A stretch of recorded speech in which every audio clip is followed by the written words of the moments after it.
శిష్యులందరూ గురువు గారు చెప్పారు,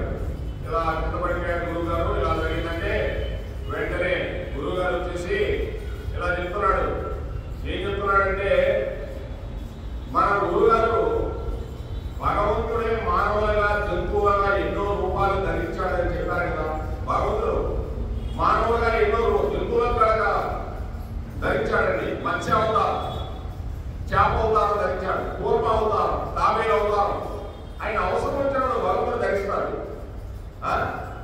భగవంతుడు కాబట్టి ధరించగలిగాడు. కానీ ఏం తెలుసు అండి, నేను తెలియదు. దానికి భగవంతుడు ఉంటాడు, ఉంటేనే నీ కదులుతూ ఉంది, లేకపోతే కదలదు. దానికి మన జ్ఞానం ఉండదు కదా. ఆ విధంగా చెప్తూ అన్ని రూపాలు భగవంతుడే, కానీ ఏ రూపంలో ఎలా ఉండాలో చెప్తున్నాడు. తర్వాత గురువు గారు చెప్తున్నాడు, అదే పిచ్చివాడా దేవుడు ఉన్నాడని చెప్పారే కానీ దేవుడు పై కూర్చున్నాడు కదా. మామూలువాడు జరగరా జరగరా అని చెప్తుంటే నువ్వు జరగడం లేదుగా. ఆయనే దేవుడు రా, పైన ఉండే ఆయన వాటిలో ఉన్నాడు. కానీ వాడికి తెలియదు, నువ్వంటే నీకు వాటి ఇష్టంలో వెళ్ళిపోతున్నాయి. మావాడ వాడే దేవుడే పై కూర్చొని ఉన్నాడు. చెప్పినప్పుడు నువ్వు కొలగా, అందుకోసం పడిపోయావని చెప్పాడు.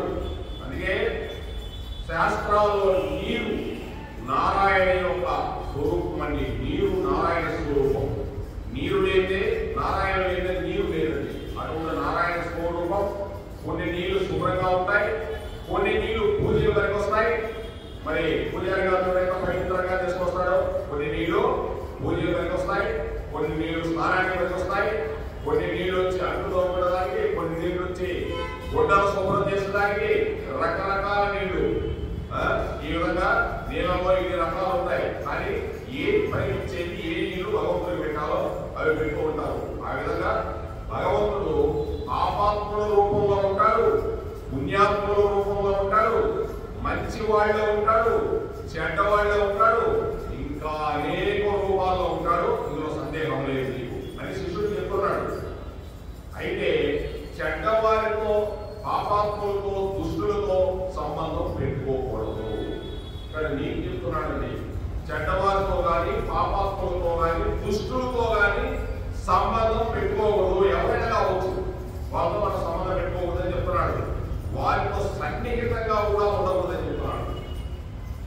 అటువంటి వారికి ఓహో అంటే ఓహో అంటమే అంతే. అది కూడా చెప్తున్నాడు గురువుగారు. అలా ఉండటం కూడా పనికిరాదు అన్నాడు. దుష్టుడు వస్తూనే దూరంగా ఉన్నాడు. నిజంగా చెప్పాడు.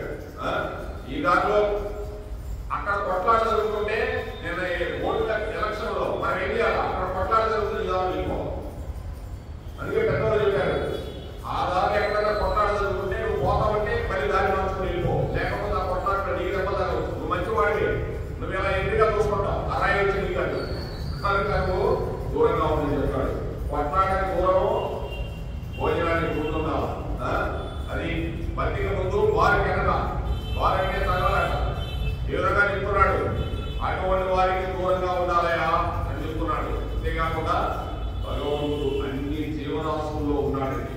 అయినా సత్పురుషులలో సన్నిహితంగా ఉండి దుష్టులకి దూరంగా ఉండని చెప్తున్నాడు. సత్పురుషుడు మంచి వారికి దగ్గరగా ఉండు, దుష్టులకి దూరంగా ఉండు. ఎందుకంటే రావణాసురుడు ఎటువంటి దుష్టుడు అంటే ఏ వస్తువు కనిపిస్తే ఆ వస్తువు తీసుకెళ్ళిపోతాడు. ఏదైనా తీసుకెళ్ళిపోతాడు. ఒక వస్తువే కాదు, అందమైన స్త్రీ కనిపిస్తే తీసుకెళ్ళిపోతాడు, విమానాలు ఎక్కించుకోపోతాడు. అటువంటి రావణాసురుడు అంటే మామూలు కాదు. ఆ విధంగా ఈ దేశాన్ని పరిపాలించిన ఒక స్త్రీ ఉంది. ఆ స్త్రీ కొడుకు హెలికాప్టర్లో విమానాలు ఎత్తుకునేవాడు. ఒక టైం అయితే ఒక ఆశ్రమంలో దించేశాడు. దించేసి ఆ ఆశ్రమ వాసులు స్త్రీలు వాళ్ళు పరమ పవిత్రం వాళ్ళు తీసుకెళ్ళాడు. విమానంలో చెప్పాడు పైకి. చూసారండి రావణాసురుడు ఎలా చెప్పాడు? అలా దుష్టులకు దూరంగా ఉంటూ సత్పురుషులకి భక్తులకు దగ్గరగా ఉంటూ అని గురువుగారు చెప్తూ ఉన్నాడు. అందుకే ఎందుకు చెప్తున్నాడు? పులిలు అంటే పులిలో కూడా దేవుడు ఉన్నాడు. కానీ పులిని కౌలించుకుంటాం, మన దగ్గరికి వెళ్ళి కౌలించుకోము. పులిని చూసి ఎందుకు పారిపోవాలి? ఎందుకు పారిపోతున్నాము? దానిలో కూడా దేవుడు ఉన్నాడు, లేదంటే కానీ పారిపో పులిని చూస్తే అని చెప్పేది కూడా భగవంతుని యొక్క విభూతి రూపమే. అంటే భగవంతుని విభూతి రూపం అంటే ఆ పులిలో ఉండేది భగవంతుడే. భగవంతుడే చెప్తున్నాడు పులికి వెళ్ళిపో అని మనలో కూడా చెప్తా ఉంటాడు. ఉంటావు మనం అక్కడ, అది నువ్వు ఏం ఎదుగుతా ఉంటే ఎదుర్కొన్నావా అని చెప్తున్నాడు. నేను అందరిలో ఉన్నా భగవంతుడు చెప్తున్నా. అంతేగాని వారి మాటలు ఎందుకు వినకూడదు.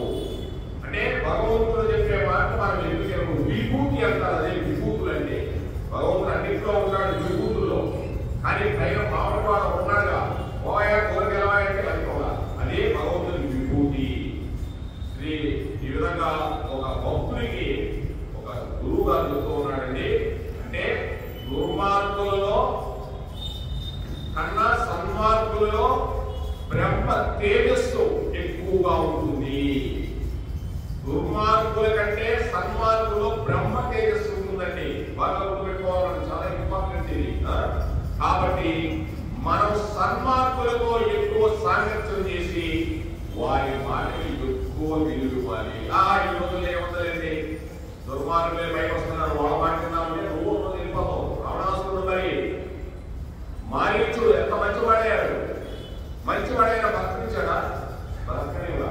కానీ రాముడి చేతిలో చనిపోతానన్నాడు. నీ చేతిలో చనిపోయే బదులు ఆ రామచంద్రుడి చేతిలో చనిపోతాను రా అన్నాడు. సరే వెళ్ళిపో అన్నాడు. మరింతనే కాదు, మరణం చనిపోవాలనుకున్నాడు. అంతే, నాకు మరణం తప్పదు, వీడి చేతిలో ఉండి ఇప్పుడే చనిపోవాలి. వీడి మాట వినకపోతే ఈ చేతిలో చనిపోవడం ఎందుకు? ఆయన పురాణ పురుషోత్తముడైన తెలిసిపెట్టి మారీచుడికి ఈయన భగవంతుడు రాముడు తెలిసిపెట్టి రాముడు గురించి ఆయన ఎప్పుడు రామనామం చేసుకునేవాడు. భయపడిపోయి రామవాడానికి రాముడి చేతిలో చనిపోయాడు, మోక్షానికి వెళ్ళిపోయాడు. అంటే సన్మార్గులతో నువ్వు స్నేహం చేయి, దుర్మార్గులతో స్నేహం చేయకు. భక్తుల సాంగత్యం సన్నిహితం చేయి అని చెప్తున్నాడు భగవంతుడు. గురువు గారు ఏం చెప్తున్నాడంటే, ఏదో మంచివాడే కానీ వాడు దుర్మార్గుడు, వాడిని అగవస్తుడు పారేస్తాడు. పులి మంచివాడే, వాడు భగవంతుడు ఉంటాడు కానీ ఆయన పట్టుకోకుంటున్నాడు. అంటే కేటగిరీ చేశాడు. మన మానవులు కూడా మంచివాడే, వాడు దుర్మార్గుడు, వాడు దొరికిపోతే ఏమవుతుంది మనకు అవసరం, అవునా కదా? కనుక ఇటువంటి అన్ని కూడా మనకి విభూతుల్లో వస్తూ ఉంటాయి. అందరిలో భగవంతుడు ఉంటాడు. ఉన్నంత మాత్రం మనం ఎంతవరకే అంతవరకు ఉండాలి అది భగవంతుడు చెప్పేది. అంతేగాని అందరిలో భగవంతుడు నమస్కారం అంటే ఇక నువ్వేం చేయలేవు. అందుకే అవసరం వచ్చినప్పుడు చక్రం తీసుకోవాల్సింది తప్పదు. అందుకే కృష్ణపరమాత్ముడు అవసరం వచ్చినప్పుడు చక్రం తీసుకున్నాడా లేదా? నువ్వు ఎంత చెప్తున్నావు వినకపోతే నువ్వు జాగ్రత్త ఉండాల్సిందే. జాగ్రత్తగా ఉండు జీవితంలో. భక్తులతో స్నేహం చేయి, మంచి సన్నిహితులతో స్నేహం చేయి, దుర్మార్గులు వదిలేసేయి. భక్తుల్లో కూడా ఉంటారని నాలుగు దుర్మార్గులు ఉంటారు. పడేదాన్ని పెట్టుకోవాలి, పోతామంటే వాళ్ళకి అనుభూతి తెలియకపోతుంది. అలా మనం ఉండాలి, గుర్తుపెట్టుకోండి. అలా ఉండగలిగితే మనం ఏ దేవాలయానికి రాగలి ఏమనేది ఎవరైనా నాలుగు అన్నారనుకో ఆయన మరి కృష్ణుడితో మరి, గోపాలగారితో మరి, శివాగారితో మరి, లేకపోతే గురువు పెద్దాయనతో మరి, ఆయన అక్కడ కూర్చోవాలి అనుకుని మనం వచ్చేస్తున్నాం. అంతేగాని వేరే ఉద్దేశంతో మనం ఎవరో అంటారని పారిపోకూడదు. పారిపోతే ఇంకా మన భక్తి ఉండదు. అది భగవంతుడు చెప్పేది. ఈ విధంగా భగవంతుడు చెప్తూ ఉన్నాడు. నిన్న మనం చక్కగా ఎక్కడెక్కడ ఎవరో ఉన్నారో భగవంతుడు చెప్పాడు. నారీనా స్మృతి మీద అభివృద్ధి క్షమాహ, చాలా ఇంపార్టెంట్ అని చెప్తున్నాడు భగవంతుడు. అధిష్టాన దేవతలు ఉన్నారన్న స్త్రీలో ముఖ్య కీర్తినీదేవి, ఐశ్వర్యదేవి, వాగ్దేవి, స్మృతిదేవి, మేధాదేవి, ఈ ఉన్నాయండి. అసలు మనకు గుర్తుంటాయా? ఎన్ని రకాల చూడండి. కీర్తి ఉన్నది, ఐశ్వర్యం ఉంటుంది. దేవిని ఆ పేరు కూడా ఎంత బాగా రాశాడు. కీర్తి దేవిని, ఐశ్వర్య దేవిని, వాగ్దేవిని, స్మృతి దేవిని, మేధాదేవిని, ధైర్యదేవిని, క్షమాదేవిని. ఏ పేరులండి? అన్ని నేనే ఉన్నాయా చెప్పాడు. కీర్తిదేవి. ఇప్పుడు మన మున్సిపల్ చైర్మన్ గారు చైర్మూర్తి గారు నాకు బాగా తెలుసు. చూడు ఈ పేరు పెట్టుకుందా లేదా? కీర్తిదేవి. చూడండి, అటువంటి ఐఏఎస్ ఆఫీసులు కూడా పేరు పెట్టుకున్నారండి. అంతే ఏది పెట్టుకుంటున్నారు చూడండి. ఇది జ్ఞానం ఉండాలని. అంటే ఈ విధంగా ఈ శ్లోకం ద్వారా మనకు అర్థమైందంటే స్త్రీలకు కూడా ధర్మ మార్గ అవలంబనకు, పరమార్థ పద గమనములకు విశేష ప్రోత్సాహించాడు కృష్ణ పరమాత్ముడు. ముస్లిం కదండి, వాళ్ళు కూడా నీకంటే ఎక్కువే ఇచ్చాడు భగవంతుడు. అంత ఉండదంట వాళ్ళ మేధస్సు. ఆ మేధస్సు, ఆ యొక్క జ్ఞానము, ఆ స్మృతి, ఆ కీర్తి, ఇవన్నీ కూడా భగవంతుడు నేను వాళ్ళలో ఉన్నాను అని చెప్తున్నాడు. ఇక వాళ్ళెవరు? కృష్ణుడే. చెప్తూ ఇంకో పద్యాన్ని చెప్తూ ఉన్నాడండి భగవంతుడు. ఈరోజు 10వ అధ్యాయం విభూతి యోగాలు. ఇవన్నీ విభూతులు అంటే మనకు అర్థం కావాలి. భగవంతుడు ఎలా ఎక్స్పాన్షన్ అయిపోయి ఉంటాడు, అందరిలో ఎలా ఉంటాడో చూడండి. ఒక్కో దగ్గర ఒక్కొక్క విభూతి ఉంటుందండి. శ్రీనివాస్ గారి దగ్గర ఒక విభూతి ఉంటుంది, ఆ కృష్ణ దగ్గర ఒక విభూతి ఉంటుంది, నీ దగ్గర ఒక విభూతి ఉంటుంది, వాళ్ళ దగ్గర ఉంటుంది. అవన్నీ మనం సేకరించుకొని ఈ విభూతులన్నీ మనం ఏది మంచి అది సేకరించుకుంటుండాలి. అందరిలో మంచిగా ఉంటాయి. ఏది మంచిగా ఏదో చెడ్డో తీసేసుకుంటుండాలి. మనకి గురువు గారు ఎదుగుతుంటే మనకి ఎందుకు ఆయన చెప్పే వాక్యాలు మంచిగా ఉన్నాయా లేవా అని తీసేసుకోవడమే, అది తర్వాత ఆయన అంతా వదిలిపారేది. ఈ విధంగా భగవంతుడు చెప్తూ ఉన్నాడు, గురువస్సామతదా సామ్నాం గాయత్రీ ఛందసామహం మాసానాం మార్గశీర్షోహం ఋతూనాం కుసుమాకరః. మీకు మాసానం మార్గశిర మాసం అంటే మీకు తెలిసిపోద్ది. మార్గశిర మాసం అంటే పండగ నెలలో వచ్చే మాసాన్ని మార్గశిర మాసం అంటారండి. ధనుర్మాసం. అందుకే పండగ నెల వచ్చినప్పుడు మన పల్లెల్లో ఎంతలా ముగ్గులు వేసేవాళ్ళు మన అమ్మమ్మలు వాళ్ళు అసలు ఆ ముగ్గులు చూసుకుంటే ముగ్గులు వేసేవాడే లేదు. ఏదో మన దేవాలయం వేసుకుంటారు కానీ ఎక్కడ వేసేవాడు చాక్ తీసుకురాకండి ఎట్లా నేను వేస్తాను తీసేసి అక్కడ పడేసేవాడు.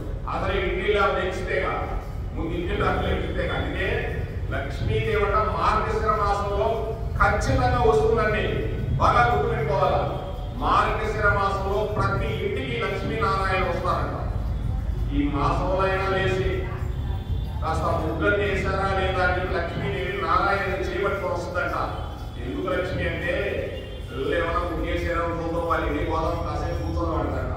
ఈ పిచ్చిగారి కలిగి ముగ్గేసుకుంటారు. వాళ్ళ ఎవరో పనులు చేసుకుని స్టాండ్ తీసుకోవాలి వేస్తే రాత్రి వేసి వెళ్ళిపోతారంట.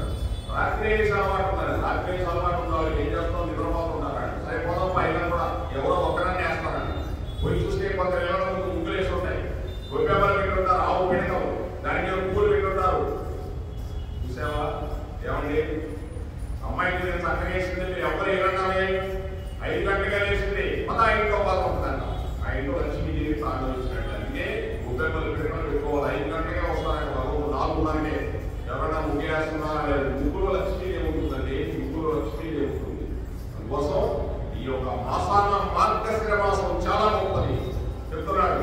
సామవేద గానములలో గురువస్సామం అంటే ఈ యొక్క మాసాలు సామవేదం అనే దాని యొక్క ఆ యొక్క గానం, సామవేద గానం చాలా గొప్పదండి. ఈ దీంట్లో గురువస్సామం అంటే ఆనందంగా ఆ యొక్క ఆ గానాన్ని చేసే సమయం ఇటువంటి గృహస్సామం అనే దాన్ని బట్టి మనకి ఆ మాసం చాలా గొప్పదని చెప్తున్నాడు. సామవేద గానం ఆ మాసంలో చేసుకోమంటున్నాడు. ఛందస్సులో గాయత్రి అంటే గాయత్రి మంత్రం. గాయత్రి మంత్రం కూడా ఆ ఛందస్సు అంటారు దాన్ని. ఆ ఛందస్సులో గాయత్రిని కూడా నేనే. ఎందుకంటే పొద్దునే గాయత్రి మంత్రం చేస్తారు, సంధ్యావందనం చేస్తారండి. గాయత్రి మంత్రం మనకు లేదు, అది మనం సూత్రం ఎవరైనా బ్రాహ్మణులు ఉంటే చేసుకోవాలి, వాళ్ళకు ఉన్నది. మనకు లేదు సంధ్యావందనం, వాళ్ళకు ఉంది సంధ్యావందనం. మన వర్గ సూర్యోదయాన్ని నమస్కారం చేసుకుంటారు సూర్యుడు రాకముందు. వాళ్ళ వరకు సంధ్యావందనం గాయత్రి చేయాల్సిందే. మనకి అది ఇచ్చాడు భగవంతుడు.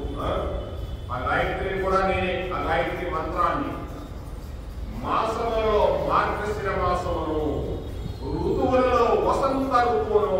ఎటువంటి ఋతువులు అంటే వసంత ఋతువు అంటే పండగ నెల వస్తుందంటే ఎంత గొప్ప నెలది కనుక మాసానాం మార్గశీర్షోస్మి. ఈ క్రింది కారణములచే మార్గశిర మాసం యొక్క శ్రేష్టత్వం గొప్పగా భగవంతుడు సూచిస్తూ ఉన్నాడండి. పూర్వము మహాభారత కాలం అంటే ధర్మజీయులు అర్జునుడు శ్రీకృష్ణ పరమాత్ముడు ఉన్న సమయంలో మార్గశిర మాసంలో ప్రారంభమయ్యేదట. ఏంటి మాసం అంటే అది అన్ని మాసంలోకి మొదలైనది వెళ్ళేదట. ఇప్పుడు మనం జనవరి నెల అనుకుంటాం కదా, మనది ఇది కాదు. జనవరి నెల మధ్య కాదు, ఉగాది మంది, యుగాది నెల మంది. అటువంటిది అప్పట్లో ఏమనేది మార్గశిర మాసంతో స్టార్ట్ అయ్యేదట సంవత్సరం. మార్గశిర మాసం అంటే గొప్ప మాసం అండి. దాంతో భారత కాలం స్టార్ట్ అయ్యేదంట. భారత యుద్ధం జరిగా ఆ కృష్ణ పరమాత్మ ఉన్న రోజులు అంటే మహాభారత కాలంలో. ధనుర్మాస కాలము ఆ సమయము మహాపవిత్రమైనది. ధనుర్మాస కాలము మహాపవిత్రమైనటువంటి వర్షాలన్నీ పోతాయి. ఏమి వర్షాలంటే అన్నీ పోతాయి. మంచి చక్కగా చల్లటి వాతావరణం, గాలులు, మంచి పండ్లు, ఇంటికి వడ్లు అన్ని వచ్చే రోజుల్లో ఆ రోజుల్లో శాస్త్రములందరూ ఆ సమయము వ్రతోపవాసాలు కలుపు వారికి గొప్ప ఫలితాలు చేకూరుస్తాయని చెప్పారు. వ్రతాలు చేసిన వాళ్ళకి వాళ్ళందరికీ కూడా శాస్త్రంలో చెప్తూ ఉన్నాయంట. ఆ యొక్క సమయం ఆ ధనుర్మాసంలో కానీ ఆ 30 రోజులు ఏదో చేస్తారు కదా, గోపికలందరూ వేసి ఈ గోపి పోయి ఆ గోపి లేకపోతే ఆ గోపిక పోయి ఈ గోపి లేకపోతే అందరమే కడలు తీసుకొని ఎప్పుడు నీళ్ళు తీసుకొస్తారు. అందరూ పోయి ఆ కృష్ణ పరమాత్ముడికి పూజ చేస్తూ ఉంటారు.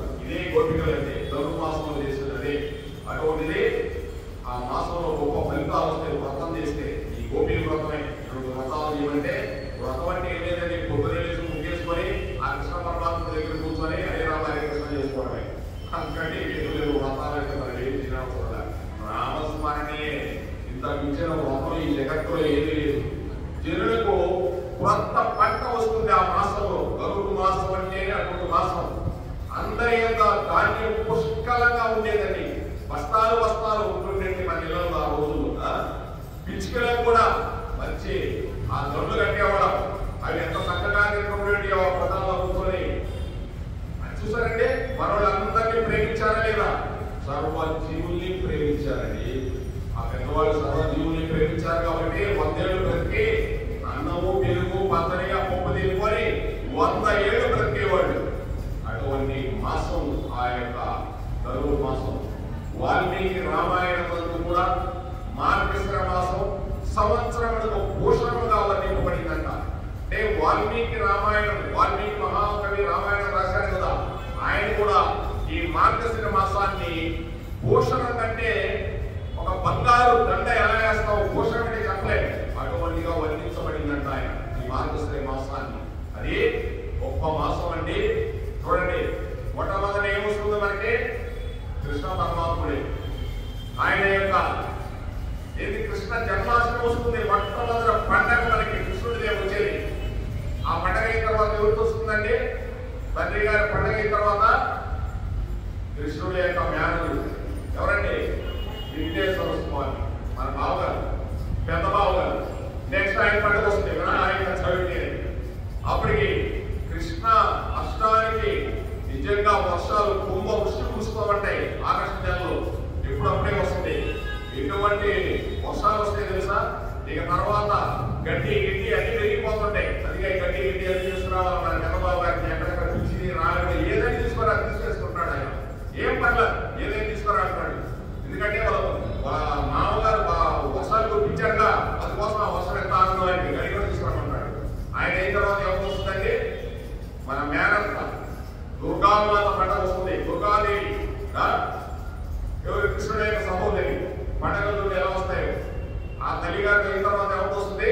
మళ్ళీ మన కాశీ విశ్వేశ్వర పెద్ద మామగారు మనకి మామూలు మామగారు కాదు, గంగారెడ్డి పక్కన ఉన్నాడు. ఆయన అన్ని దాంట్లో మొత్తాన్ని పుచ్చుకుంటా పోతున్నాడు.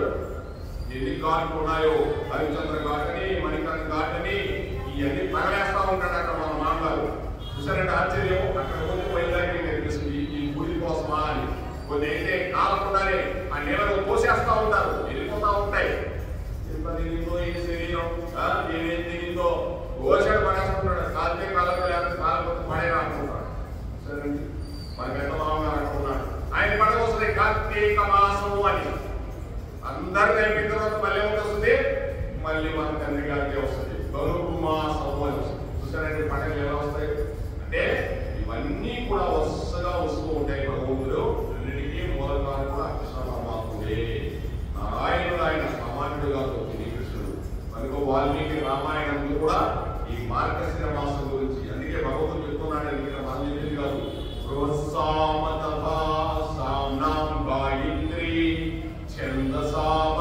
భగవంతుడు కలిగిన పదాలు ఇవి. కృష్ణ పరమాత్ముడు మాసానాం మార్గశిరోహం ఋతూనాం కుసుమాకరం. మార్గశిర మాసాన్ని నేనే చేస్తున్నా అన్నాడు. మార్గశిర మాసాన్ని నేనే, ఆ మాసం నేనేనయ్యా అన్నాడు. అంటే ఆ మాసంలో పొద్దున్నే లేచి కార్యక్రమాలు ఏంటయ్యా? అప్పుడన్నా పిడి కలుగుతుందని చెప్తున్నాడు అలాంటి. భగవద్గీత ఈ మార్గశిర మాసం అనేది ఆవిర్భవించింది. భగవద్గీత ఎప్పుడు చెప్పాడంటే మార్గశిర మాసంలోనే. అప్పుడే ఎంతో స్టార్ట్ అయింది. డిసెంబర్ నెలలోనే స్టార్ట్ అయింది. మన లెక్క ప్రకారం మార్గశిర మాసం అంటారు. ఆ మాసంలోనే స్టార్ట్ అయిందండి. అందుకే మార్గశిర శుద్ధ ఏకాదశి, మార్గశిర శుద్ధ ఏకాదశి ఎంత గొప్ప పండుగ మార్గశిర శుద్ధ ఏకాదశి అండి. ఆ ఏకాదశి చాలా గొప్పది. అవతార పురుషులకు దత్తాత్రేయులు కూడా ఈ నెలలోనే జన్మించారండి. మార్గశిర మాసంలోనే మార్గశిర శుద్ధ పౌర్ణమిలో జన్మించాడు దత్తాత్రేయుడు. మళ్ళీ దత్తాత్రేయుడు ఎవరండి? అత్రి మహాముని అనసూయ యొక్క కుమారుడే. ఎవరైనా స్వయంభూ మనువు యొక్క మనవుడి. స్వయంభూ మనవుడు మన చూడాలి. స్వయంభూ మనవుడు ఇది భాగవతంలో ఎలా ఉందా? కర్తమ మహర్షి, దేవహుడి వీళ్ళిద్దరున్నారుగా. అంటే ఈ దేవహుడి యొక్క అక్క కొడుకే అయిన దత్తాత్రేయుడు, అక్కడేమో కపిలేశ్వర స్వామిగా పుట్టాడు, ఇక్కడేమో ఈయన దత్తాత్రేయగా పుట్టాడు. ఎంతమందికైనా పుట్టారు, భగవంతుడు దేవుడు లేకే ఉంది, మీకు కావాలి వచ్చుకుంటానంటాడు. అంత భక్తితో వస్తానండి, మీరు అంత భక్తితో అనండి, పిలిస్తే వస్తానంటాడు. ఆ కృష్ణ పరమాత్ముడి దత్తాత్రేయుడిగా వచ్చాడు. మరలా ఆయనకి ఎవరు కపిలేశ్వర స్వామిగా వచ్చాడు. ఒకే టైంలో వచ్చేసాడు అందరికి. ఎన్ని రూపాయలైనా వస్తాడు. మరి కృష్ణావతారంలో ఎంతమందినైనా ద్వారంలో పెట్టుకొని ఎన్ని కృష్ణుడు ఆయన రాలా, ఏమైనా చేస్తాడు భగవంతుడు, ఏమైనా చేయగలిగాడు ఆయన. కనుక ఈ మార్గశిరస్సులో పౌర్ణమి కూడా దత్తాత్రేయ జన్మము. వాతావరణం చల్లగా ఉంటే జనుల హృదయం కూడా ఉల్లాసంగా ఉంటుంది. వాతావరణం చల్లగా ఉంటే మన మానవుల యొక్క హృదయం కూడా ఉల్లాసంగా ఉంటుందని ఎంత ఆనందంగా ఉంటుంది. ఇందాక గాలులు అవి సాయంత్రం అయితే మధ్యాహ్నం ఎంత అంతలేక చల్లాంటి, ఆ చల్లాటి గారు ఎక్కడికి వస్తుందండి తెలియదు. మన ముని మహారాజు గారికి ఓటు వేస్తారని చెప్పి పొద్దునంతా తిరిగి ఆయన ఓటు కోసం, మన గురువు గారి కోసం తిరిగి ఓటు దొరికినాయి. మళ్ళా చోట 5 గంటలకు వస్తానండి అని చెప్పారు. వాతావరణం బాగా చల్లబెట్టి 4 గంటలకే వచ్చి కూర్చున్నాను. వెంటనే పోదాం అని చెప్పి మా బయట వచ్చాడు. చల్లగా ఉంది ఆ 4 గంటలకు వాతావరణం ఓటేస్తారు. మూలం బయట తీసుకెళ్ళి అంటే మనం చెప్పలేము. అంటే వాతావరణం అంత ఉదయ ఉల్లాసంగా ఉంటుంది. ధ్యానాదులకని అనుకూల సమయం, ధ్యానం చేసేదానికి అటువంటి వాతావరణంలో మనకు అనుకూలంగా ఉంటుంది. ధ్యానాలు చేసే వాళ్ళకి చాలా అనుకూలంగా ఉంటుందని చెప్తున్నాడు. ఋతూనాం కుసుమాకరః మళ్ళీ చెప్తున్నాడు. వసంత ఋతువు, ఋతూనాం కుసుమాకరః అంటే వసంత ఋతువు. వసంత ఋతువునందు చెట్లన్నీ చిగిర్చి శోభాయానంగా ఉంటాయంట. వసంత ఋతువు ఎలా ఉంటుందండి? వసంత ఋతువులో కోకిల పూస్తూ ఉంటుందని ఎక్కడి నుంచి వస్తుందో అంతమంది పోయింది. ఆ ఋతువు వచ్చినప్పుడే వస్తుంది. అత్తని వాతావరణం సమశీతోష్ణంగా ఉంటుంది, సమశీతోష్ణంగా ఉంటుంది. కావున ఋతువులని శ్రేష్టంగా వర్ణించబడిన వాడు శ్రీరామచంద్రుడు ఆ పవిత్ర ఋతువులనే జన్మించాడు. ఆ పవిత్ర ఋతువులనే జన్మించాడు. ఏమైనా శ్రీరాముడు మనం చేసుకున్నామంటే కలియుగానికి సంబంధించింది. ఇందాక చెప్పుకున్నాముగా మహాభారత కాలంలో మార్గశిర మాసం నుంచి స్టార్ట్ అవుతుందంట సంవత్సరం. మారిపోతూ ఉంటుందండి, ఈ పీరియడ్లు మారిపోతుంటాయి, వాతావరణం మారిపోతుంటాయి, కాలం రకరకాలుగా ఈ భూమి మారిపోతుంది. మంచిగా లేదు. శ్రీరామచంద్రుడు కూడా ఆ ఋతువులనే జన్మించాడంట. కనుక వసంత ఋతువులను జన్మించినప్పుడు ఆయన పండ్లు పూలు రామచంద్రుడు ఉండేటప్పుడు సెలయేరు ప్రవహిస్తూ ఉండేట రామాయణంలో ఉంది.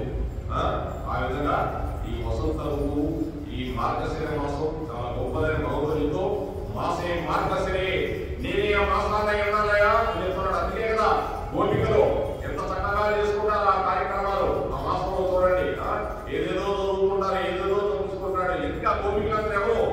మనము కృష్ణావతార కృష్ణుడుగా ఉన్నప్పుడు మనం అందరం చదువుకున్నాం. ఏది ఈ గోపికలందరినీ అక్షాయని వ్రతం చేశారు చూడండి. అదే ఇప్పుడు చేసేది మార్గశిర మాసం. అందరూ కృష్ణుడు చేరుకోవాలా, అందరూ కలిసి ఆ కాక్షాయ వ్రతం చేసిందే. ఇప్పుడు మళ్ళీ పొలాలు ఏం చేసుకోమంది, రుక్మిణి తల్లి ఇక్కడ పుట్టింది. విష్ణు సేవించడానికి అక్కడెక్కడో ఆ శ్రీరంగం ఆ ఊరు ఉంది కదా, ఆ ఊర్లో పుట్టింది అమ్మవారు. మళ్ళీ వచ్చి వీళ్ళందరినీ గోపికలందరూ నేర్చుకొని కృష్ణుడికి నమస్కారం చేసుకొని అయ్యా నన్ను పెళ్లి చేసుకోయాలని ఆ శ్రీరంగనాథుగా కృష్ణ పరమాత్మను అడుగుతూ ఉంది. దేనికి? కృష్ణాకు బాబరిగా అందరికీ నువ్వే భర్తవి. కాశ్యాయని వ్రతం చేశారు అందరూ కలిసి. ఆ ఎవరు కాశ్యాయని వ్రతం కలిసి ఆ కాశ్యాయంలో ఉండేది అన్నాడు భగవంతుడు. కాశ్యాయని మీరు వెళ్ళి చూస్తే మీకు ఆ యొక్క యువనాలను రోజున 20 అడుగుల లోపల కాశ్యాయని నలుగురుగా కనిపిస్తుందండి. మనం కింద తిరగాలి. మొన్నే చూస్తుంటాను నేను చెప్పడం నెలలు. కాశ్యాయని అప్పుడు నాకు అంత తెలియదు. కాశ్యాయని వ్రతాన్ని తెలుసు, కానీ మీకు చెప్పిన తర్వాత నేను పూర్తిగా తెలుసుకున్నాను. ఇంటూ ఉంటాను కానీ చదువుతూ ఉంటాను కానీ ఎక్కదు. భక్తులతో కలిసినప్పుడే ఆ రసామృతం ఎక్కువ ఉంటుంది. ఈ విధంగా ఈ ఋతువులన్నీ భగవంతుడు చెప్తూ ఉన్నాడండి. ఇటువంటి ఋతువులలో అందుకే మన పెద్దవాళ్ళు ఏ ఋతువులో ఆ ఋతువులు చేసేవాళ్ళు చక్కగా చేసుకునేవాళ్ళు. వాళ్ళకు ఒక నమస్కారం చేసుకోవాలి. పెద్దలందరికీ మనం గొప్పవాళ్ళని వాళ్ళు చాలా గొప్పవాళ్ళు. ముగ్గేసేవాళ్ళు నడు వంచి అది ప్రాక్టీస్ కాదు. ముందు కళ్యాణి దాని మీద ఇలా వేసుకుంటూ ఎన్ని రకాలుగా ఈ పక్కింటి అవస్థ అక్కడ ముగ్గేస్తుంది. అక్కడ ముగ్గేలా స్టార్ట్ వస్తుంది. వాళ్ళు వచ్చి మా ముగ్గేటట్టు పోయాడు. ఎంత ఆనందంగా ఉండేది నేను అనుభవించాను. నా చిన్నతనం నెల్లూరు జిల్లా పల్లెటూరు వేసుకున్నాడు.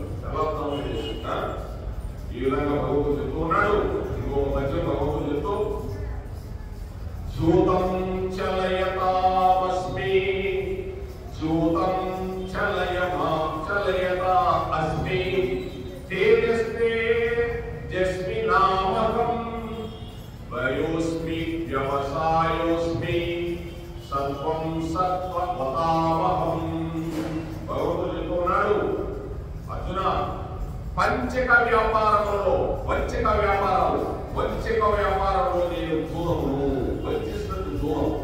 ఎవరైనా దూరం నేనేనంటున్నాడు కృష్ణ పరమాత్ముడు. అంటే దూరమై ఉన్నాను నేను. వంచక అంటే అది వంచేస్తాను. దూరం సామాన్యమైన కాదు.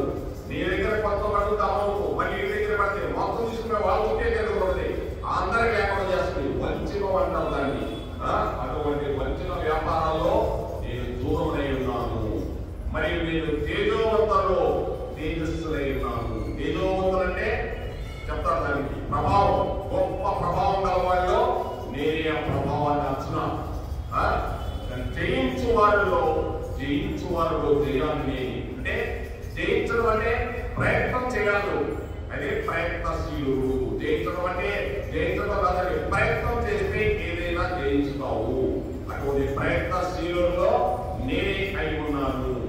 ప్రయత్నం సాత్వికుల యొక్క సత్వగుణం అయి ఉన్నాను. సాత్వికులలో సత్వగుణం, రజోగుణం, సత్వగుణం, తమోగుణం, 3 గుణాలు ఉంటాయండి. కాసేపు నేను సాత్వికంగా ఉంటాను. మీరు అనుకుంటారు చాలా మంచి ఎవడైనా వచ్చేది అన్నాడు భయం ఏంటంట. ఏదో ఒకసారి అట్లా ఉన్నాడు, ఇది ఒకసారి ఇది కూడా మామూలుగా అడిగినా ఒరే భగవద్గీత చెప్తారని మా కోపం ఏదో అనుకున్నా అనుకుంటాడు.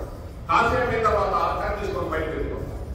ఎక్కడో ఇల్లు చూస్తారు, ఎక్కడో పంట మాట్లాడారు, ఏదో భగవద్గీత చెప్తాడు తీసుకొని వెళ్ళిపోవడం బాబు వేయడానికి భగవద్గీత లేదని పారిపోతాడు. అలా 3 రకాలు ఉంటామండి గుణాలు. అని మామూలు గుణాలు కాదు.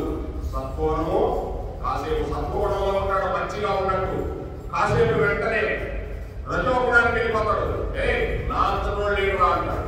ఏది కొద్దిగా సాధిస్తాను, నేనేదో సాధించినట్టు ఇక్కడ ఆయన వచ్చినప్పుడు నేను పట్టుకొచ్చినట్టు ఏమి పట్టుకురాలి, ఏమీ పట్టుకురాలి. నేను వచ్చేటప్పుడు ఎంత పాపాలు పుణ్యాలు ఇంకా పట్టుకొచ్చాను. నిజంగా మీకు తెలియదు, చాలా పాపాలు పట్టుకొచ్చాను. కాకపోతే నేను పోతూ భగవంతుడు ఎక్కువ నీళ్లు తాగుతాం కాబట్టి ఇవన్నీ కూడా భగవంతుడు ఇస్తూ ఉన్నాడు మనకి. అందుకోసం వచ్చేటప్పుడు ఏం పట్టుకొచ్చాం, ఏం పట్టకరా. కాసేపు అయిన తర్వాత తమోగుణంలో ఉంటాడు, రాక్షస గుణంలో ఉంటాడు. ఎంతమంది చూస్తుంటారో మీరు ఆ విధంగా చాలా మంది చూస్తుంటారు. భక్తుల్లా కనిపిస్తారు. ఎంత కోపమో నాకు, మామూలు కోపం కాదు. అవసరమైతే ఈ డేక్స్ పడిస్తున్నాను ఉండదండి, మామూలుగా ఉండదు. అందుకోసం ఏం చెప్తున్నాడు, సాత్వికుల యొక్క సత్వ గుణాన్ని నేనై ఉన్నానయా. ఆ సాత్వికులలో కూడా సత్వగుణం నేనై ఉన్నా చెప్తున్నాడు. మంచి గుణం నేనై ఉన్నాను చెప్తున్నందుకే జయోస్మి. జయోస్మి అంటే చెప్తున్నాడుగా మంచి జయించే వారిలో, ప్రభావం చూపించే వారిలో, ప్రయత్నశీలుడు. వ్యవసాయోస్మి, వ్యవసాయం అంటే వ్యవసాయం చెప్పిన కాదండి. వ్యవసాయోస్మి అంటే ప్రయత్నము, ప్రయత్నం చేస్తేనే కదా దాన్ని వ్యవసాయోస్మి సంస్కృతం. సత్వం సత్యవతావహం. సాత్వికులలో సత్వగుణం, మంచి గుణాన్ని నేనే అయి ఉన్నాను. ఎంత చక్కగా చెప్తున్నాడు. ఒక పద్యానికి ఎంత తేడా చూస్తాడో. అంటే ప్రపంచంలో గల సమస్త పదార్థములందు మంచి వాడి యందు చెడ్డవాడి యందు భగవానుని అస్తిత్వం కలదు. అంటే భగవంతుడు ఉన్నాడు, మంచివాడిలో ఉన్నాడు, చెడ్డవాడిలో ఉన్నాడు. ఇందాక ఏలుగులో ఉన్నాడు, ఆ బ్రాహ్మణుడు కుర్రాడులో ఉన్నాడు, మామూలు వాడిలో ఉన్నాడు. నడలేదండి ఉన్నాడు. ఉండబట్టే కదులుతున్నాయి, లేకపోతే సమస్త పదార్థాలు కూడా కదలవు. కనుక సమస్త పదార్థములకు క్రియలకు శక్తి ప్రసాదించుకున్నది ఎవరో భగవంతుడే. ఈ సత్యమును నిరూపించడానికే భగవానుడు విభూతి ఏమని పొందరు. దేవతలను, దానవులను, జంతువులను, జడ పదార్థములను, కొన్ని క్రియలను కూడా పేర్కొన్నాడు భగవంతుడు అంతకుముందు. అంటే పక్షులలో గొడవతో నేనే, రాక్షసులో ప్రహ్లాదుడు నేనే, ధనుంజయుడు అర్జునుడు నేనే, స్మృతి, ధైర్యము, కీర్తి స్త్రీలలో కూడా నేనే అని అన్ని రకాలుగా చూసుకోవడం భగవంతుడు. ఈ విధంగా చూస్తూ ఈ విధంగా చెప్పడం వల్ల ఒక్కొక్క తరగతి ఒక్కొక్కటి చెప్పుకుంటూ పోతున్నాడు భగవంతుడు. ఏ వస్తువును చూచినను, ఏ క్రియను కూడా నీవు వరించినను అచ్చోట సాక్షాత్ భగవాన్ యొక్క అస్తిత్వం భావన చేయవలెను. ఏం చూసినా భగవంతుడే. మళ్ళా భగవంతుడు లేకపోతే ఎక్కడి నుంచి వస్తాయండి. ఇప్పుడు సెల్ ఫోన్ రావాలని ఫ్యాక్టరీలో నుంచి వచ్చింది, ఏమైనా తయారు చేశాడు కావాలి. ఈ తయారు చేస్తాడా? లేదు. ఏదైనా భూమిలో నుంచి రావాల్సిందేనండి. ఆకాశం నుంచి కూడా ఏది రాదు, భూమిలో నుంచి రావాల్సిందే. ప్రతి వస్తువు భూమిలో నుంచి రావాల్సిందే, భూమిలోకి వెళ్ళిపోవాల్సిందే. ఎంత మాయని భగవంతుడు శక్తి, ఎంత ఐరన్ తెప్పిస్తున్నాడు, ఎంత గోల్డ్ తెప్పిస్తున్నాడు, ఎంత వెండి తెప్పిస్తున్నాడు, ఎంత కంచు తెప్పిస్తున్నాడు, ఎంత రోడ్డు కూడా తెప్పిస్తున్నాడు, ఎన్ని రకాలు తెప్పిస్తున్నాడండి భూముల నుంచి. అందులో ఇక్కడ భగవంతుడు ఏం చెప్తున్నాడు? ఏ వస్తువు చూసినా కూడా నీవు సాక్షాత్ భగవంతుడి యొక్క అస్తిత్వం మాత్రమే భావం చేయమంటున్నాడు. భగవంతుడి యొక్క అస్తిత్వం అంటే భగవంతుడే అని నువ్వు నిర్ధారణ చేసుకోవాలని చెప్పుకున్నాడు. ఈ ఉద్దేశం చేతనే దూత విషయం కూడా ఇక్కడ ప్రస్తావించబడినది. దూతం కూడా నేనే. దూతం ఎక్కడి నుంచి వచ్చిందండి? వీళ్ళు తయారు చేశారా? వచ్చేసింది. ఎక్కడి నుంచి వచ్చిందో లేదు తెలియదు, దూతం వచ్చేసింది. దాన్ని ప్రోత్సహించవలనేది కానీ, అనుసరించవలనేది కానీ, ఉపాధేయుడు కానీ అభిప్రాయం కాదు. అంటే భగవంతుడు ఏం చెప్తాడు? అయ్యా దాన్ని ప్రోత్సహించమని చెప్పలే, దాన్ని నువ్వు అనుసరించమని చెప్పలే భగవంతుడు. ఆ ఉపాధి కూడా నేనే అంటున్నాడు. ఆ ఉపాధి జోలికి నీకెందుకు? మరి ధర్మరాజు ఆ ఉపాధి జోలికి వెళ్ళాడా లేదా? వెళ్ళే అరణ్యానికి వెళ్ళిపోయాడు. మళ్ళీ భగవంతుడు ఎన్ని చేస్తే ఆయన మన లైన్లో కూర్చాడు. కనుక ఇవన్నీ కూడా భగవంతుడు నేనేనయ్యా అని చెప్తూ ఉన్నాడు. నేను మృగములలో సింహమును అని చెప్పినంత మాత్రం చేత సింహంతో ఆటలాడుకోవడం అర్థం కాదు. మృగాల్లో సింహాన్ని నేనే, రాజులకు రాజు నేనే. వాళ్ళు మాట్లాడుకుంటాం. మనం సింహం ఏమన్నా తీసుకెళ్ళిపోతుంది దేశానికి. దాంట్లో ఉన్నాడు భగవంతుడు ఉండబట్టే. ఆ సింహం కూడా లాస్ట్ లో అది చనిపోయేటప్పుడు ఇక ఇది పిచ్చి కుక్క కూడా దాన్ని చంపేస్తుందంట. అలాంటి పరిస్థితి ఏర్పడుతుందంట సింహానికి కూడా. కోసం తనకు కానీ ఆత్మహత్య చేసుకుంటుందంట సింహం. ఎవరిలో కూడా చనిపోదంట. తనకు కానీ గుంత తీసుకొని ఆ గుంతలో పడుకొని చనిపోతుంది. సింహానికి అటువంటి రాజులాగే వెళ్ళిపోతాడు. చనిపోయిన రాజే, బ్రతుకున్న రాజే. కనుక ఆ సింహం చెప్పినంత మాత్రాన నువ్వు సింహం కాకపోవద్దు. అంటే దూత విషయంలో కూడా నువ్వు గ్రహించుకోవయా. దూత మాట్లాడుతున్నారు, నీకెందుకు దాంతో మద్యపానం ఉంది, దాంతో నీకెందుకు? ఆ మద్యపానం కూడా ఎక్కడి నుంచి వస్తున్నాయి? చెరుకులో నుంచి తీసుకున్నాను. కొన్ని రసాలలో నుంచి తీసుకొచ్చి తయారు చేసి దాంట్లో కొన్ని పదార్థాల నుంచి తయారు చేస్తున్నారు. ఎక్కడి నుంచి వస్తున్నాయి? అన్ని ప్రకృతిలో నుంచి వస్తున్నాయి. చూడండి మరి ఎంత చిత్రంగా చూడండి, ఎంత విచిత్రంగా ఉందో భగవంతుడు లీల. ఇదే భగవంతుడి విభూతులు అంటే. ఈ తెలుసుకోవాలా? అయ్యో భగవంతుడు వాళ్ళలో ఉన్నాడు, రాక్షసుడు ఉన్నాడు. వాడి రాక్షసత్వం అటువంటిది. నువ్వు దాంట్లోకి ఎందుకు పోతావు? ఒక కింద చెప్పాడుగా గురువు గారు, చెడ్డవాడు దొరి బాబు వాడు అక్కడ కనిపిస్తే ఇదిగో నీకెందుకు? వాడి మనసులో ఏం దూరంతో ఎవరు తెలుసు? సింహం దాంట్లో కనిపించిందనుకో, సింహం వస్తున్న పక్కకి వెళ్ళి ఎంత దాంట్లో వెళ్ళిపోవాలి. అది చూసి నాకు ఎండపడుతుంది. అంతేనండి, దుర్మార్గుడు అక్కడ మానవుడు కాదు, ఎండపడతాడు. ఈ విధంగా భగవంతుడు చెప్తూ ఉన్నాడు. అందరిలో నేను ఉంటాను, కానీ నువ్వు చేయాల్సిన నువ్వు చేసుకో అని చెప్తున్నాడు భగవంతుడు. వ్యవసాయము అనగా ప్రయత్నం కానని భగవానుని పేర్కొనడం వల్ల మోక్ష విషయము ప్రయత్న రహితులుగా స్వామరులుగా ఉండగా సత్ప్రయత్నం ఆచరించుకుంటూ వల్ల శ్రేష్టమని చెప్తున్నాడు. ఇక్కడ చెప్తున్నాడు వ్యవసాయోస్మి. వ్యవసాయోస్మి అంటే ప్రయత్నం, నీ ప్రయత్నం చేస్తూనే ఉండాలి. నీ భగవానుని పేర్కొనడం వల్ల మోక్ష విషయం ప్రయత్నం చేస్తూ ఉండాలి. వ్యవసాయం అంటే ప్రయత్నం. నువ్వు మోక్షంలో కూడా ప్రయత్నం చేస్తూనే ఉండాలి. సోమరులుగా ఉండగాకు అని భగవంతుడు సత్ప్రయత్నం ఆచరిస్తూ ఉండు. సత్ప్రయత్నం అంటే మంచిగా భగవంతుడితో నువ్వు వెళ్తూ ఉండాలి. అది శ్రేయస్కరం అని చెప్తూ ఉన్నాడు. యతత తేజము. యతత తేజం అంటే ఉత్సాహం అంటే, తేజం అంటే ధైర్యం ఉన్నవరి ఉండును, యతడ జయము ఉండును, యతడ సత్ప్రయత్నం ఉండును. సత్ప్రయత్నం అంటే మంచి పనులు. ఎక్కడ నువ్వు మంచి పనులు చేయాలనుకుంటున్నావో ఎక్కడ సత్వగుణం ఉండును అతడు తానుండాలని భగవానుడు సెలవిస్తూ ఉన్నాడు, పలుకుతూ ఉన్నాడు. కావున ఆయా సద్గుణములను చక్కగా అలవర్చుకోమని ఆ కృష్ణ పరమాత్ముడే నాకు చెప్తూ ఉన్నాడు. చూడండి ఎక్కడ ఉత్సాహం ఉండదో, అందుకే ఉత్సాహం ఉండవయా, ఎందుకంటే నీరసంగా ఉంటావు అర్జున, ఉత్సాహం చూపించవయా అనేవాడంట కృష్ణుడి అర్జునుడి. అంతకుముందు చాలా ఉత్సాహం ఉండేవాడు. ఎన్ని రోజులు ఏం రోజు చేస్తానంటే ఒక్క రోజు చంపేస్తానన్నాడు. ఒక్క రోజులో చంపేస్తానన్నాడు అర్జునుడు. అంటే అర్జునుడికి కృష్ణుడు యొక్క అంత తెలియదు ఏదో బాగా అనుకుంటున్నాడు. మరి భగవద్గీత చాలా సార్లు కలిశాడు కదా కృష్ణ పరమాత్ముడు. ఎన్నిసార్లు కలిశాడు అర్జునుడితో. బాబాని భగవద్గీత చెప్తాయా అన్నాడు ఎప్పుడన్నా అన్నాడు. గీత నాకు భగవద్గీత అంటే ఏంటి అసలు? భగవద్గీత భగవంతుడు రోడ్లో చూసే గీత. ఏంటంటే భగవద్గీత గీత అంటే అంటే అవసరం లేదు అంటాడు. అంతే కదండి. ఎవరైనా దాంట్లో గురించి ఏమంటే నేను గౌరీపట్నంలో రోజు భగవద్గీత చెప్తా కాస్త రాండి ఎవరు లేదు రాండి క్వశ్చన్ చెప్తూ వస్తాడు. బాబాయ్ భగవద్గీత రోజు కావాలి అంటాడు.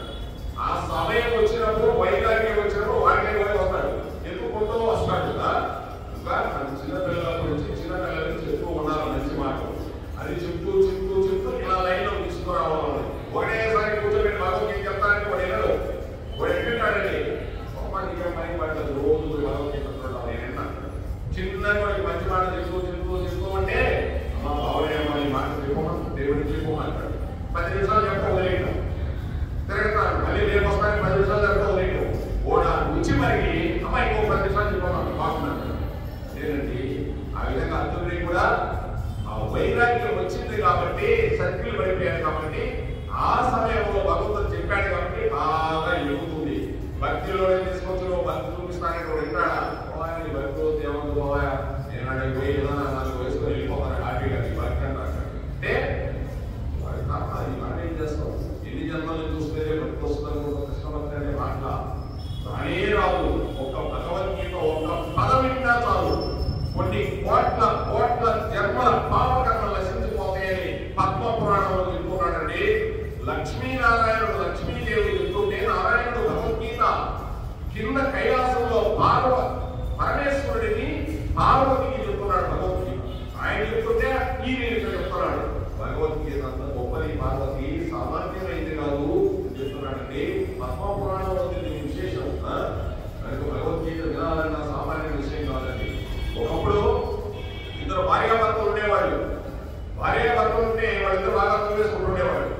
సరే వాళ్ళిద్దరికి అంత గొడవలు పడిపోయారు. పడిపోతే ఈ భార్య అతని ఒక రోజు నైట్ నిద్రపోతున్న సమయంలో తీసుకొచ్చి వేరే వాళ్ళతో సాంగత్యం చేసుకోమంటే అతను చంపేసి ఆ ఇంట్లోనే కూర్చిపెట్టేసి అక్కడే భూస్థాపనం చేసేసి అంతే కదండి. చేసేసిన తర్వాత ఈమె కూడా అటు తిరిగి ఇటు తిరిగి ఈమె కూడా కొన్ని వ్యాధుల వల్ల ఈమె కూడా చనిపోయింది. మరలా పుట్టారండి వాళ్ళిద్దరు. మళ్ళీ పుట్టారు. పుట్టిన తర్వాత 2 పక్షులయ్యారు ఆకాశ మార్గం వేస్తారు. ఎక్కడి నుంచి వచ్చారు మళ్ళీ ఇద్దరు ఒకటే కొడుకోవడమే. ఆ చెట్టు మీద ఈ చెట్టు మీద ఇదే కొడుకోవడం ఇద్దరు ఒకే పని కొట్టుకొని గంగానదిలో దొరికేవాడు. ఆ పక్షులు కొట్టుకొని ఆ 2 పక్షులు కలిసి ఒక కపాలం ఉంది. ఆ గంగానది ఉంది. కపాలం పడుతుంది అక్కడ. ఆ కపాలంలో పడిపోయి 2 చచ్చిపోయి అంటే ఇద్దరు కొడుకుని ఆ కపాలంలో పడిపోయారు. వాళ్ళిద్దరికి మోక్షం వచ్చింది. వెంటనే ఒక విమానం వచ్చింది. విమానం తీసుకోపోయారు. ఆత్మ నారదుడు అడిగాడు బ్రహ్మదేవుడు, ఏంటయా ఇంత పరిమాణంలో ఎక్కువ నాన్నగారు ఆమెమంటే భర్త చంపేసింది, ఈమె సాంగత్యం చేసి ఈమెలా చనిపోయింది, మళ్ళీ పక్షులుగా పుట్టించావు, మరలా వాళ్ళు ఎక్కడంటే మాపై ఆ గుడిలో బట్టి వాళ్ళిద్దరు మోసం అంటించావు, బ్రహ్మాండ విమానం వెళ్ళుకున్నారు, ఏంటంటే ఈ సృష్టి బాగాలేదు నాన్నగారు నాకు అర్థం కావట్లేదు. రేపు కూడా నీకు అర్థం కావాలని చెప్తారా? వాళ్ళు ఎప్పుడు తగలాడుకుంటూ ఉండేవారు. పక్షి కనిపించారు. మరలా అక్కడ కూడా వాళ్ళు వాక్యం చేసుకుంటున్నారు. కానీ వాళ్ళ టైం కొన్ని కారణాల వల్ల వాళ్ళు భూజన్మంలో ఒకప్పుడు భగవద్గీత అక్షరాలు ఇరున్నారు. దాంతో ఆ కపాలంలో పడ్డారు. అసలు ఆ కపాలం ఏంటి చెప్పాడు. ఆ కపాలం కల్లా ఆయన ఎవరో తెలుసా నీకు? భగవద్గీత 8వ అధ్యాయము అదే పైగా రోజు చదువుతుండేవాడు. ఆయన మహర్షి, గొప్ప మహర్షి. ఆయన చదివిన తర్వాత వాళ్ళ శిష్యులతో గంగానది దగ్గర పూర్తి చేశారు. పూర్తి చేస్తే అది కొట్టుకొని గంగానది ప్రవాహం వచ్చి ఆ కపాలం కుదిర్చాడు. ఆ పురిలో పడింది కాబట్టి వీళ్ళకి మోసం వచ్చింది. భగవద్గీత అంత గొప్పదా నాన్నగారు? గొప్పదేంట్రా బాబు. పై చెప్తున్నాడు నారాయణుడు, కింద ఎక్కడున్నాడు పరమేశ్వరుడు. ఒక్క పదవింటే భగవద్గీత ఇక్కడ మోసం వస్తూ అన్నాడు. అంటే భగవద్గీత అంత గొప్పదండి. అది భగవద్గీత ఎంత గొప్పదంటే లేదు. ఆ పురిలో కూడా భగవద్గీత ఉంది. అంటే ఆయన పురి కూడా భగవద్గీత అయిపోయింది. ఈ శరీరం కూడా మాంసపిండ మంత్రపిండం అయిపోతుంది. భగవద్గీత వరడి చూడండి. ఇటువంటి సత్యమైంది భగవద్గీత, అసత్యమైంది కాదు. ఏదైనా అసత్యం కావచ్చు. ఇది ఎప్పుడు సత్యమే, ఇది ఎప్పుడు ఉండేది.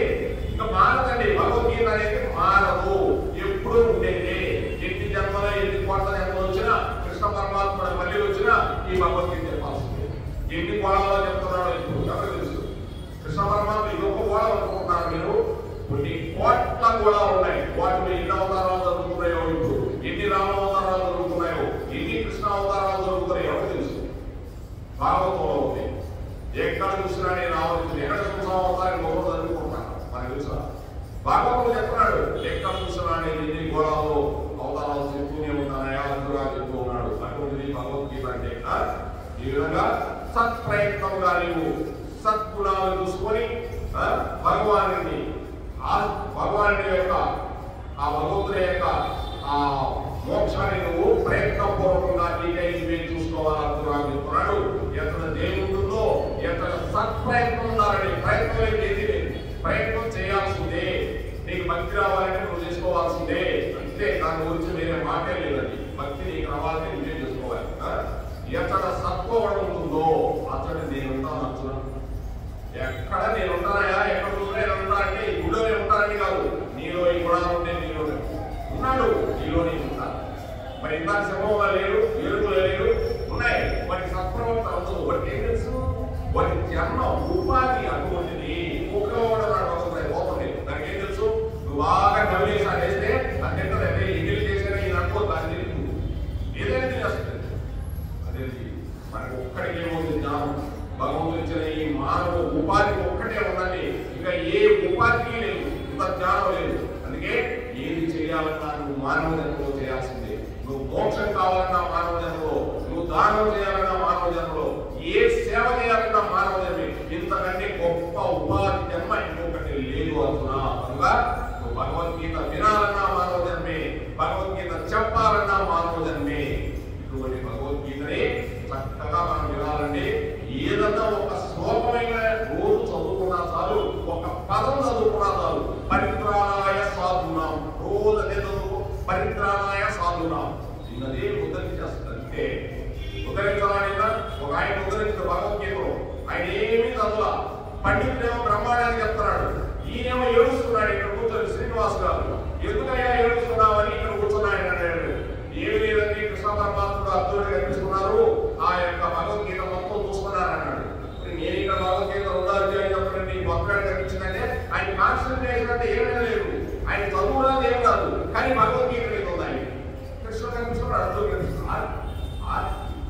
ఆర్తి ఆర్తితో ఉంటే నీకు ఇక్కడే కనిపిస్తాడు భగవంతుడు. ఇక్కడే ఏం కావాలని ఇస్తున్నాడు, ఆర్తితో ఉండమని చెప్తున్నాడు భగవంతుడు.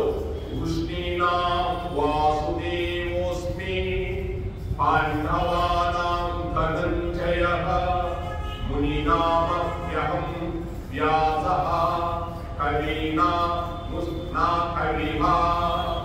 నేను ముష్టి వంశీయులలో వాసుదేవుని పుత్రుడకు. వాసుదేవుడు అంటే వసుదేవుడి పుత్రుడకు వాసుదేవుడయ్యా. ముష్టి వంశమని ఆ ముష్టి వంశం అక్కడ ఉండేది. శ్రీకృష్ణుడు నేను ముష్టి వంశంలో వసుదేవుడి యొక్క కుమారుడిని, నా పేరు వాసుదేవుడు అంటారు, నేనే ఆ శ్రీకృష్ణుడిని అని భగవంతుడు చెప్పుకుంటున్నాడు. పాండవులలో అర్జునుడిని. ఏంటండి పాండవులలో మధ్యముడు అర్జునుడేనంట. అంటే అర్జునుడే. ఇప్పుడు మీరు కృష్ణుడు కాదు, పాండవులే అర్జునుడు. కృష్ణుడు చెప్పడం నాకేం చెప్పాడు, నీలో నేను ఉన్నానయ్యా అంటే నువ్వు కృష్ణుడే. అంటే అలా అర్థం చేసుకోవాలి మన భగవంతుడిని. మునులలో వేదవ్యాస మునీంద్రుడిని. వేదవ్యాసుడు సామాన్యుడండి, చిన్నప్పుడు అలా ఉంటాడు, పెద్దగా వెళ్ళిపోతున్నాడు. అమ్మ చెప్పాడు, అమ్మాయి వెళ్ళిపోతున్నాడు. లేదు నా పెద్ద పుట్టే అప్పుడు వెళ్ళిపోతున్నావు అంటే అది ఎంతైనా అన్నాడు. నీకు ఎప్పుడు కావాలంటే అప్పుడు నేను తిరిగి వస్తాను. అప్పుడు నుంచి ఒక టైం అలా ఆ యొక్క వేదవ్యాస మునీంద్రుడు కూడా నేనే, ఇక్కడ ఎవరున్నారు అంతా నేనే. కవులలో శుక్రాచార్యుడి. కవులంటే ఈ సంగీతాలు ఇంకా పాటలు రాసిన కవులు కాదండి. శుక్రాచార్యుడు అంటే ఎంత గొప్ప గురువు గారు. కవులు అంటే ఆ కవిత్వం అంటే వేరు, ఈ కవిత్వం వేరు, అది వేరు, అది జ్ఞానమైంది. అటువంటి కవులలో శుక్రాచార్యుడు నేను. శుక్రాచార్యుడు అంటే ఎవరో మీకు తెలుసు కదండి, భాగవతంలో బలిచక్రవర్తి గురువు కాదు, రాక్షస గురువు కాదు. మరి వచ్చిన వాడు సామాన్యుడు కదా, మహావిష్ణువురా నీ ఉన్నదంతా ఊడ్చేస్తారా అన్నాడు. ఊడ్చుకోమని ఎందుకు కూర్చోబోయా గురువు గారు అన్నాడు. అంత భగవంతుని ఏమొచ్చినప్పుడు ఆయన చేయి పెద్ద ఉంది, నా చేయి పై ఉంది. ఆ వెంకటేశ్వరుడు ఆ పద్మావతి దేవి పొట్టు తవ్వుతాడు, ఒళ్ళు తవ్వుతాడు, అన్ని తవ్వుతాడు, పొట్టు తవ్వుతాడు, ఆ పువ్వులు ఎగుతాడు. రాశాడండి రామచంద్రుడు, రాయించుకున్నాడు. అది మనం రాసింది కాదు, మన తండ్రి గారు మన అమ్మగారు తవ్వుతున్నాడు. తప్పేముంది, ముద్దుగా తవ్వుతున్నాడు. అటువంటి చెయ్యి కిందయ్యా,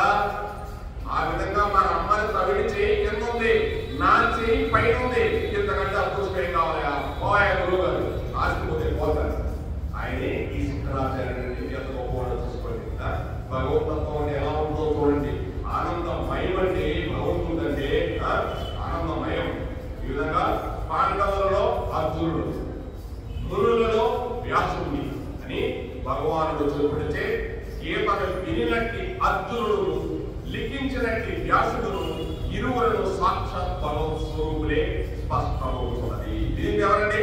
అర్జునుడు రాసింది ఎవరండి? వ్యాసుడు రాసింది. భగవద్గీత రాసింది వ్యాసుడు. వ్యాసుడు చెప్తూ ఉంటే వినాయకుడు రాశాడు. భారతంలో ఒక పార్టీ, భారతంలో యుద్ధంలో వచ్చినప్పుడు రాస్తారు. వినాయకుడు రాశాడు. ఎక్కడ?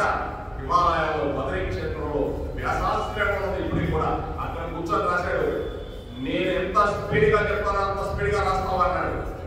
నువ్వు ఎంత తొందరగా చెప్తే నేను తొందరగా రాస్తాను, తప్పు చెప్తే అవుతుంది గురువు గారు అన్నాడు వినాయకుడు. సరే కానీ అన్నాడు. ఇద్దరు భారతం వదిలిపెట్టాడు. ఒక చోట అర్థం కాదు వ్యాసుడికి. నా నా నా అన్నాడు. నేను రాసేసిన కానీ నా నా రాసేసాను కానీ అన్నాడు. అంటే వినాయకుడు అంటే ఒప్పుకోవడం చూడండి. ఏమైనా కూడా దాటి వెళ్ళిపోయాడు వినాయకుడు. అది ఇద్దరు పోటీలు పడి అటువంటి రాసింది కూడా ఈ వ్యాసుడే. కనుక అర్జున నేనయాను అంటున్నాడు. సాక్షాత్ భగవస్వరూపులేనని మనకి స్పష్టంగా తెలుసుకోవాలి. కనుక గీతా సన్నివేశములకు ఇంతటి మహత్తరం చేకూరిందండి. హరే కృష్ణ హరే కృష్ణ కృష్ణ కృష్ణ హరే హరే హరే రామ హరే రామ రామ రామ హరే హరే. ఏడుకొండవాడ వెంకటరమణ గోవింద గోవింద. రాధే రాధే రాధే రాధే రాధే కృష్ణ గోవింద రాధే రాధే కృష్ణ గోపాల రాధే రాధే రాధే రాధే రాధే రాధే రాధే రాధే రాధే రాధే రాధే రాధే రాధే రాధే కృష్ణ గోవింద రాధే రాధే కృష్ణ గోపాల రాధే.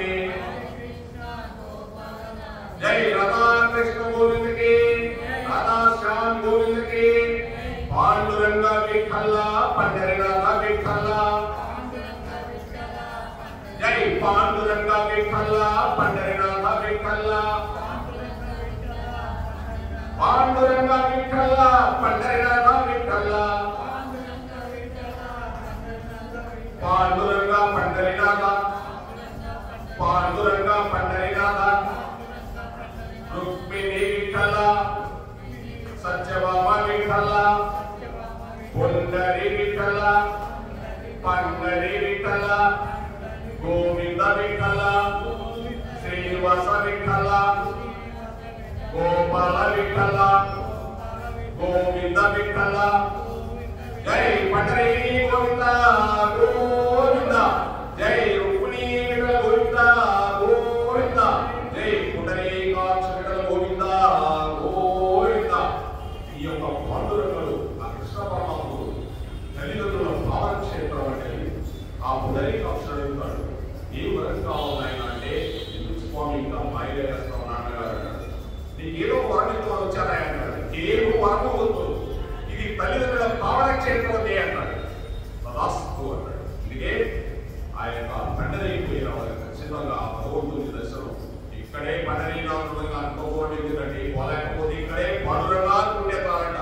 పుండరీకాక్ష వరద గోవిందా అనుకుంటే వెంటనే పాండురంగానికి ప్రత్యక్షం అవుతాడు కృష్ణ పరమాత్ముడు. రాధే రాధే గోపాల రాధే గోవింద రాధే అంటే రాధే అంటే ప్రేమ. అయ్యా గోపాలాన్ని ప్రేమ రావయ్యా. నీ రాధ అంటే రాధాదేవి కాదండి. రాధే అంటే రా, నా దగ్గరికి రా అని అర్థం. అంటే ఆ రాధే కృష్ణుడు. ఆ కృష్ణుడే రాధాగా వచ్చాడు. ప్రేమ. రాధాదేవి అంటే ప్రేమ. ప్రేమ. ఈయన తల్లి, ఆయన బిడ్డ, వీళ్ళిద్దరు ప్రేమ ఎలా ఉంటుందండి? చిన్నప్పుడు అమ్మలేకపోతే బిడ్డ ఉంటాడా? అమ్మ కాళ్ళు పట్టుకొని, అమ్మ పొంగు పట్టుకొని, అమ్మ సంకలో ఎక్కి హాయిగా కూర్చుంటాడు. నాకేంటి భయం. ఆ విధంగా ఆ ప్రేమ తత్వం రాధా ప్రేమ తత్వం అంటే ఆ ప్రేమ ఉంటే కృష్ణుడు దొరుకుతాడు. ఆ ప్రేమ లేకపోతే కృష్ణుడు దొరకడు. అందుకోసం ఆ ప్రేమ శక్తే ఆ కృష్ణ తత్వంలోకి వెళ్ళిపోతుంది. హరే కృష్ణ హరే కృష్ణ కృష్ణ కృష్ణ హరే హరే హరే రామ హరే రామ రామ రామ హరే హరే. ఏడుకొండవాడ వెంకటరమణ గోవింద గోవింద. జై మహారాజ గోవింద. జై మహాభక్త బృందం గోవింద. మహాభక్తులారా ఆ గంధం కార్యక్రమం రోజు చేసుకున్నారు. ముందునే ఎవరన్నా రావాలంటే వచ్చి కాస్త గంధం ఒక 20 రోజులు మాత్రమే, 15 రోజులు మాత్రమే ఉంది. ఏదో ఒక టైంలో వచ్చి గుర్తిగా అలా చేసే గంధం ఇచ్చేస్తే కృష్ణుడికి చల్లగా చూస్తాడు. భగవద్గీత అంటున్నారుగా, భగవంతుడు మీకు చల్లగా చూస్తాడండి, అందులో అనుమానమే లేదు. భగవద్గీత ఒక వర్డ్ పడితే చాలు. ఆంజనేయ స్వామి పైన విన్నాడు, సంజయుడు విన్నాడు, అర్జునుడు విన్నాడు, వ్యాసుడు విన్నాడు, వీళ్ళందరూ విన్నాడే భగవద్గీత. డైరెక్ట్ అందరూ చూస్తున్నాడే భగవద్గీత. నలుగురు ఖచ్చితంగా చూశారు. సర్వం శ్రీకృష్ణ